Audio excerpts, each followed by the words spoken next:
Welcome back to New World Next Week. I'm James Corbett of CorbettReport.com. And I'm James Evan Pilato of MediaMonarchy.com. So-called super rich are building underground panic mansions. We got that story, plus police abusing confidential databases all over America. But first, the United Nations and China agree on a Silk Road Initiative cooperation.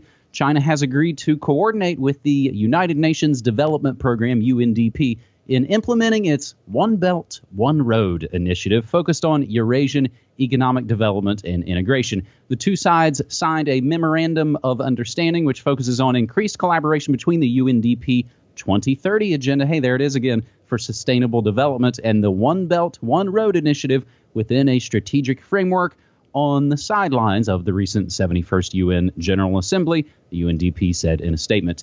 In 2013, China's President Xi Jinping proposed the construction of a new Silk Road to facilitate the direct flow of goods from the Pacific Ocean to the Baltic Sea. The project is intended to connect China with Europe and strengthen economic ties between Asia, Europe, and the Gulf states.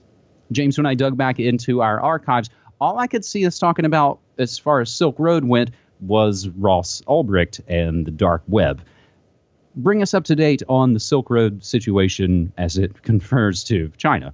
Well, if people want more information on it, I did write an article earlier this year, China's $1 trillion gamble, the new Silk Road. And in that, I go through the $1 trillion of infrastructure investment that they're going to be pumping into this over the coming decades, really, as they try to build up this transportation infrastructure for trading around the world. But it's much more than that. It's about essentially the creation of regional government and free trade deals along the lines of everything that people detest about TPP and these types of deals. It's just that China is forming a sort of less formally structured version of that. But it's got all of the same aspects of this kind of regional government, sharing government data and statistics and harmonizing regulations and fostering cross-border cooperation in law enforcement. All of these are aspects of what this is ultimately going to be.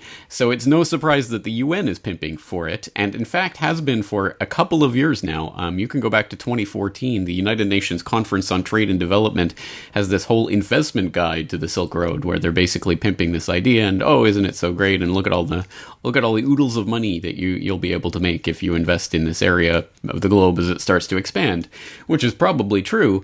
But again, it's because this fits in perfectly with things like the 2030 agenda, that China is absolutely in bed with with the global government in general.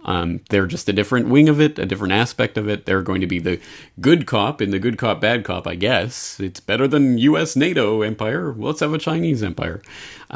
So this is how we have to situate this. Ultimately, this is about much more than just a trading infrastructure. This is about the kind of the the circulatory system for a regional government of some sort, and the regional government gets built on top of this infrastructure.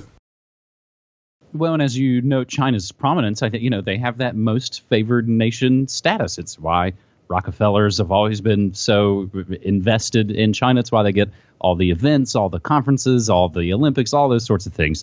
And I think, the words are always important. Of course, Silk Road pretty obviously tapping into kind of old school words, making it sort of new again for a new world, if you will.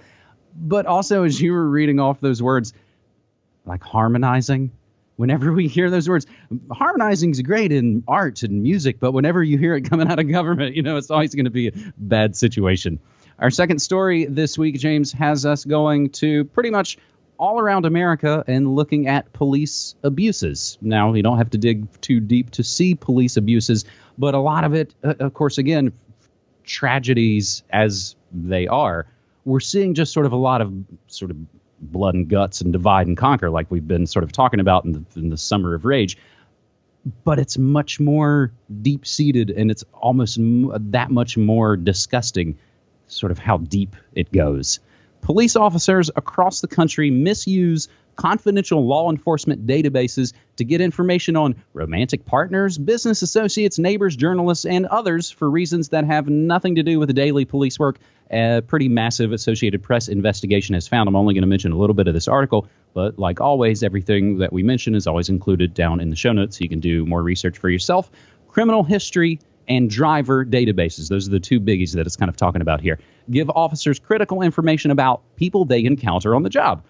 But the AP's review shows how those systems can also be exploited by officers who, motivated by romantic quarrels, personal conflicts, or voyeuristic curiosity, sidestep policies and sometimes the law by snooping. In the most egregious cases, officers have used information to stalk or harass or have tampered with or sold records they obtained. No single agency tracks how often the abuses happen nationwide, and record-keeping inconsistencies make it impossible to know how many violations occur. But the AP, through records requests by two state agencies and big city police departments, found law enforcement officers and employees who misused databases were fired, suspended, or resigned more than 325 times between 2013 and 2015. They received reprimands, counseling, or lesser discipline in more than 250 incidences. And again, those are just ballpark spitball numbers that probably are very, very small. Among those punished, as this article will lastly kind of mention here, but again, I'll implore people to check out the link.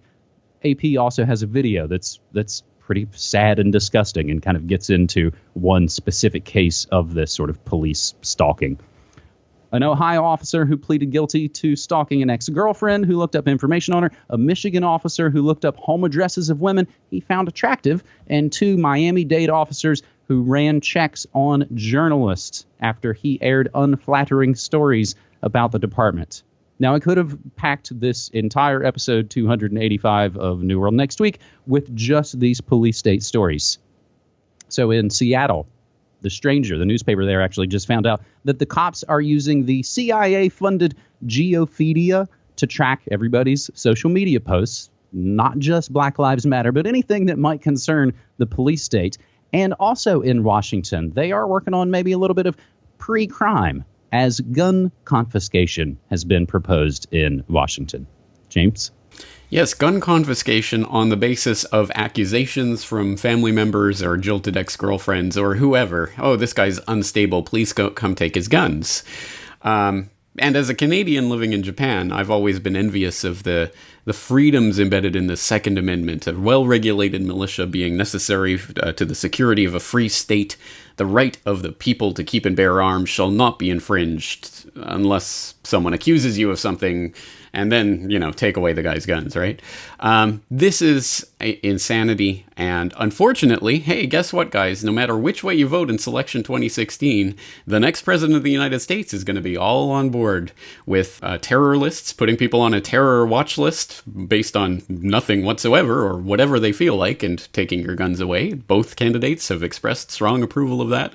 And of course, we had Trump going on big diatribes during the debate talking about stop and frisk.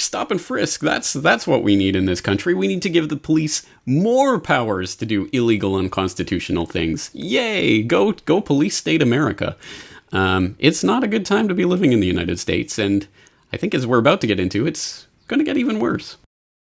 Well, and I think just as long as we're talking about America's next top president, I mean, isn't it pretty amazing to see a lot of people who would have called themselves as part of the alternative media somehow over the course of 15 years go back to basically cheering Giuliani? I never would have really thought it would happen, but times move pretty quickly.